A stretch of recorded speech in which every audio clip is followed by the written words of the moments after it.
Everyone, welcome to my channel. तो आज से स्टार्ट कर रहे हैं जीके जीएस का। और ये क्लास 1 टू 5, 6 टू 8, 9, 10, 11, 12 सभी के लिए बहुत ही महत्वपूर्ण है। टोटल 40 क्वेश्चन जनरल स्टडी जो होता है, इसमें टोटल 40 क्वेश्चन आते हैं और जिसमें टोटल हम देखेंगे, आज देखेंगे 30 क्वेश्चन। तो मैंने मैथ इंक्लूड नहीं किया है, तो सिर्फ जीके जीएस का इंक्लूड किया हुआ है। तो स्टार्ट करते हैं आज का सीरीज क्वेश्चन नंबर 1 से। ठीक है, तो अगर आपको शिक्षक बनना है तो ये वीडियो जरूर देखें, आपके लिए बहुत ही महत्वपूर्ण होगी। ठीक है, क्वेश्चन नंबर 1। भारत में जब पहली भारतीय रेलगाड़ी सेवा का आरंभ हुआ था, उस समय भारत का गवर्नर जनरल कौन था? Option A Warren Hasting, option B Lord Dalhousie, option C Lord Curzon and option D Lord Ripon. तो ये थे Lord Dalhousie. Option B right answer. अच्छा, लॉर्ड डलहौजी जो है कब ट्रेन चला था? 1853 में। ठीक है, और ये कहाँ से कहाँ तक? मुंबई से थाने। और इनके बारे में कहा जाए तो इन्होंने ही डाक सेवा की शुरुआत की थी। लॉर्ड डलहौजी जो हैं, इन्होंने ही डाक सेवा की शुरुआत की थी और शिमला को ग्रीष्मकालीन राजधानी बनाया था। ठीक है, तो ये रहा डलहौजी के बारे में। Question number 2। भारतीय राष्ट्रीय आंदोलन के दौरान निम्न में से कौन सी घटना सबसे पहले हुई थी? तो अगर बात करें सामंत कमीशन के बारे में तो ये फरवरी 1928 में। अगर हम बात करें बंगाल विभाजन के बारे में तो ये 16 अक्टूबर 1905 में। एंड खेड़ा सत्याग्रह ये मार्च 1918 में। एंड दांडी यात्रा मार्च 1930 में। तो सबसे पहले कौन सी घटना हुई थी? तो बंगाल विभाजन। Option B is the right answer. Next, question number 3। भारतीय राष्ट्रीय कांग्रेस के निम्नलिखित में से किस अधिवेशन में पहली बार स्वराज की मांग की गई थी? तो ये कौन सा अधिवेशन था? कलकत्ता अधिवेशन। ठीक है, कौन सा? कलकत्ता अधिवेशन। कलकत्ता अधिवेशन कब हुआ था? 1906 ईस्वी में, और इसके अध्यक्ष दादा भाई नौरोजी थे। और अगर हम बात करें इस अधिवेशन के बारे में तो इस अधिवेशन में गरम दल के नेताओं ने स्वदेशी, बहिष्कार, राष्ट्रीय शिक्षा और स्वशासन से जुड़े 4 प्रस्ताव पास करवाए थे। ठीक है, और अगर हम बात करें इस अधिवेशन के बारे में तो इस अधिवेशन में जो दादा भाई नौरोजी हैं अध्यक्ष, उनके अध्यक्षीय भाषण मोहम्मद अली जीना ने पढ़ा था। ठीक है, नेक्स्ट, क्वेश्चन नंबर 4। लाल कुर्ती आंदोलन के नेता कौन थे? मौलाना आजाद, मोहम्मद अली जीना, इकबाल, तो Khan Abdul Ghaffar Khan. Option D is the right answer. इन्हें फ्रंटियर गांधी भी कहा जाता है। ठीक है, इन्हें फ्रंटियर गांधी भी कहा जाता है और इन्हें भारत रत्न से सम्मानित किया गया था 14 अगस्त 1987 ईस्वी में। और ये पहले विदेशी थे। ठीक है ना, भारत रत्न से सम्मानित होने वाले प्रथम विदेशी थे। ठीक है, तो ये कुछ पॉइंट रहा खान अब्दुल गफ्फार के बारे में। नेक्स्ट, विदेशी भूमि पर तिरंगा फहराने वाले पहले भारतीय कौन थे जिन्होंने विदेशी भूमि पर तिरंगा फहराया था? तो ये थे भीखाजी कामा। अगर इनका पूरा नाम कहा जाए तो ये मैडम भीखाजी कामा पूरा नाम। ठीक है, और ये एक पारसी महिला थी। ठीक है, और 1907 में, अगर यहाँ क्या कह रहा है क्वेश्चन, विदेशी भूमि पर, तो ये स्टुटगार्ट जो कि पड़ता है जर्मनी में, विदेशी भूमि पर तिरंगा फहराने वाली प्रथम महिला थी। और इन्हें भारतीय क्रांति की माता भी कहा जाता है। ठीक है, भीखाजी कामा को भारतीय क्रांति की माता कहा जाता है। ठीक, क्वेश्चन नंबर 6। निम्नलिखित में से किस स्थान पर 7 अगस्त 1950 को स्वदेशी आंदोलन की औपचारिक घोषणा की गई थी? तो ये कलकत्ता टाउन हॉल में की गई थी। ठीक है, कलकत्ता टाउन हॉल में। ओके, और इसके बारे में अगर बात किया जाए तो बंगाल विभाजन की प्रतिक्रिया में स्वदेशी आंदोलन शुरू हुआ था। ठीक है, ये तो पता ही आपको होगा। और इनमें न केवल विदेशी वस्त्रों का बहिष्कार था बल्कि स्कूलों, अदालतों, उपाधियों, सरकारी नौकरियों आदि का भी बहिष्कार किया गया था। ठीक है, नेक्स्ट, क्वेश्चन नंबर 7। नवंबर 1919 में अखिल भारतीय खिलाफत सम्मेलन कहाँ हुआ था? तो 1919 में जो अखिल भारतीय खिलाफत आंदोलन हुआ था वो कहाँ हुआ था? लखनऊ, दिल्ली, बम्बई, लाहौर। तो ये दिल्ली में हुआ था। ठीक है, अच्छा, दिल्ली के जो हुआ था इसकी अध्यक्षता किसने की थी? तो फजहलुल हक की थे। ठीक है, क्वेश्चन नंबर 8। कोंकण रेलवे जोड़ता है, कोंकण रेलवे। अच्छा, कोंकण रेलवे के अगर बारे में बात किया जाए तो ये इसकी स्थापना 1998 में हुई थी। ठीक है, और यह महाराष्ट्र में रोहा को कर्नाटक में मंगलौर से जोड़ता है। महाराष्ट्र में कहाँ? रोहा, और कर्नाटक में मंगलौर। तो ऑप्शन बन जाएगा आपका B. Option B is the right answer. अच्छा, इनके बारे में अगर और कहा जाए तो इस रेल मार्ग की कुल लंबाई 1760 किलोमीटर, सॉरी 760 किलोमीटर है। ठीक है, टोटल लंबाई जो है 760 किलोमीटर, एंड एकमात्र रेल मार्ग है जो पश्चिमी घाटों से गुजरता है। ठीक है। क्वेश्चन नंबर 9, भारतीय खनिज पदार्थों का भंडार किसे कहा जाता है? तो ऑप्शन ए छोटा नागपुर का पठार, तो ऑप्शन ए आपका राइट आंसर हो जाएगा। ठीक है, खनिज पदार्थों की अधिकता के कारण इसे भारत का रूर प्रदेश भी कहते हैं। और तो रूर प्रदेश किसे कहते हैं? छोटा नागपुर का पठार को कहते हैं। ठीक है, और यह पठार रांची, हजारीबाग व कोडरमा का सामूहिक नाम है।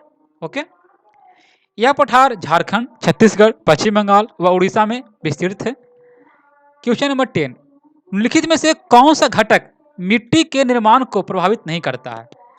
तो मिट्टी के निर्माण को जो प्रभावित करने वाले घटक हैं वो याद रखेंगे: जलवायु, स्थलाकृति, जैव सामग्री, ह्यूमस, खनिज तत्व, जल एवं वायु मृदा के मुख्य घटक हैं।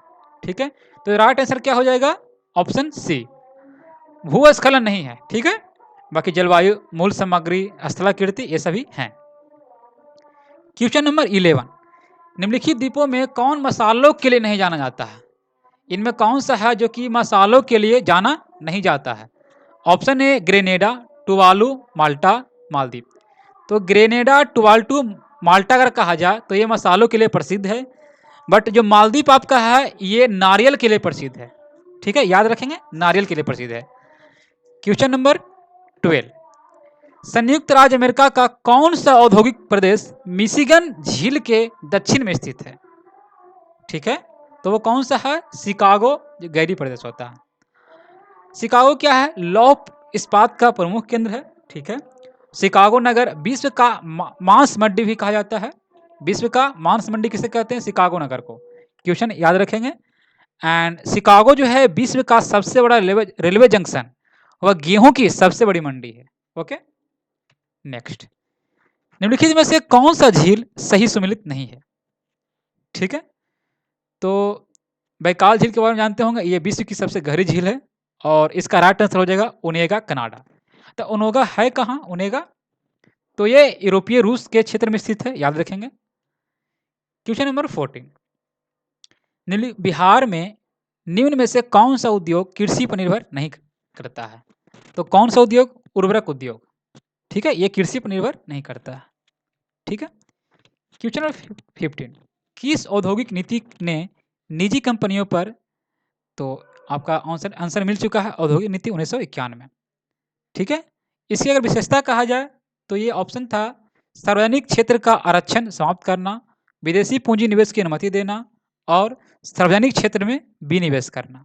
ठीक है, अगर इसके बारे में अगर कहा जाए तो औद्योगिक नीति 1991 के बारे में, तो इसमें एलपीजी को अपनाया गया था। एलपीजी क्या होता है? तो एल फॉर लिबराइजेशन, जिसका होता है उदारीकरण, एंड पी फॉर प्राइवेटाइजेशन, जिसका होता है निजीकरण, एंड जी फॉर ग्लोबलाइजेशन, जिसका होता है वैश्वीकरण। अच्छा, इस समय प्रधानमंत्री कौन थे? तो पीवी नरसिम्हा राव थे। ठीक है, इसमें प्रधानमंत्री PV Narasimha Rao. Question number 16, Jammu Kashmir पुनर्गठन अधिनियम 2019 राज्यसभा में किस तिथि को अधिनियमित किया गया था? तो कब किया गया था? 5 अगस्त को। ठीक है, कब किया गया था? 5 अगस्त को। अच्छा, इसी दिन राज्यसभा से पारित भी कर दिया गया था। ठीक है, अगर कहा जाए लोकसभा से कब हुआ था तो 6 अगस्त को। यह अधिनियम 6 अगस्त को लोकसभा द्वारा पारित किया गया था तथा इसी दिन से यह कानून प्रभावी हो गया था। ठीक है, और 9 अगस्त 2019 को भारत के राष्ट्रपति ने अधिनियम को अपनी स्वीकृति दी थी और 31 अक्टूबर 2019 को जम्मू कश्मीर पुनर्गठन अधिनियम 2019 लागू हो गया था।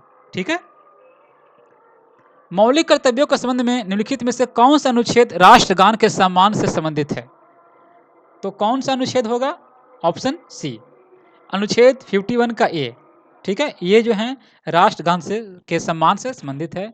अनुच्छेद 51 ए कहता क्या है? याद रखेंगे, संविधान का पालन करें और उसके आदर्शों, संस्थाओं, राष्ट्रध्वज और राष्ट्रगान का आदर करें। ठीक है, ये 51 हमारा ही कहता है। तो मूल कर्तव्य कब जोड़ा गया था? 42वें संविधान संशोधन में 1976 में, उस समय टोटल 10 मूल कर्तव्य थे और जो अभी जो फिलहाल पढ़ते हैं वर्तमान में 11 मूल कर्तव्य, ये 86वें जो 86 में संविधान संशोधन 2002 में जोड़ा गया था। ओके, और ये जो मूल कर्तव्य है ये स्वर्ण सिंह समिति का संबंध है इनसे। क्वेश्चन नंबर 18, निम्न में से किस गैस का प्रयोग फलों को कृत्रिम रूप से पकाने में किया जाता है? कृत्रिम रूप से तो क्या होता है? इथिलीन, ठीक है, जिसका सूत्र क्या होता है? C2H2। और अगर कहा जाए कैल्शियम क्लोराइड, ठीक है, जो कि आजकल गांव में कैल्शियम क्लोराइड का ज़्यादा यूज होता है, तो उसका उपयोग कुछ फल जैसे आम, केला आदि को पकाने में किया जाता है। ठीक है, ये कुछ सूत्र हैं Fe2O3 जो दिया गया है, ये कौन सी विक्रिया कर रहा है? तो ये कर रहा है विस्थापन अभिक्रिया, ऑप्शन डी। अच्छा, विस्थापन अभिक्रिया कहते किसे हैं? तो याद रखेंगे वे रासायनिक अभिक्रिया जिनमें कोई एक तत्व को उसके यौगिक से विस्थापित कर देता है, विस्थापन अभिक्रिया कहलाती है। ठीक है, जैसे देख लेंगे ये Fe देख रहे होंगे, CuSO4 ये सॉलिड है, लिक्विड है वहाँ पे, तो FeSO4 हो जाएगा liquid and ACU solid. Okay, sorry Cu। Question number 20, किसी विद्युतीय पदार्थ का प्रतिरोध कितना होगा यदि इनमें से 0.1 एम्पियर धारा प्रवाहित होती है? तो विभवांतर 5 वोल्ट है। प्रतिरोध से क्वेश्चन पूछा गया था, प्रीवियस ईयर में देख सकते हैं। तो प्रतिरोध बराबर फॉर्मूला होता है क्या? विभवांतर वाई धारा, जिसे हम इंग्लिश में अगर लिखें तो VI। V का मान 5 वोल्ट दिया गया एंड प्रतिरोध ampere 0.1 equal to 50 means option आपका सी। ठीक है, और यहाँ पे जो छूट गया है मे के बगल में वहाँ पर ओम होगा, याद रखेंगे। ठीक है, क्वेश्चन नंबर 21 का उपयोग किसी व्यक्ति की आंखों के अंदर के दबाव को मापने के लिए आता है? तो अगर हम बात करेंगे मैग्नीमीटर के बारे में, तो ये हवा की गति और ध्वनि गति मापने के लिए क्या आता है? ओडोमीटर जो कि वाहन की गति को, एंड विस्कोमीटर द्रवों की श्यानता को मापने के लिए। तो आपका राइट आंसर आपका बन जाएगा ऑप्शन ए, जो कि व्यक्ति की आंखों के अंदर दबाव को मापने के लिए किया जाता है। ठीक है, प्रथम भारतीय जिसे भौतिकी के लिए नोबेल पुरस्कार प्राप्त हुआ था, तो वो कौन थे? CV Raman, option D is the right answer. कब मिला था? 1930 ईस्वी में। ठीक है, नेक्स्ट, सॉरी, इनका पूरा नाम चंद्रशेखर वेंकट रमन था, ये भी याद रखेंगे। ठीक है, तो ये कुछ करंट अफेयर से कुछ जिक्के हैं।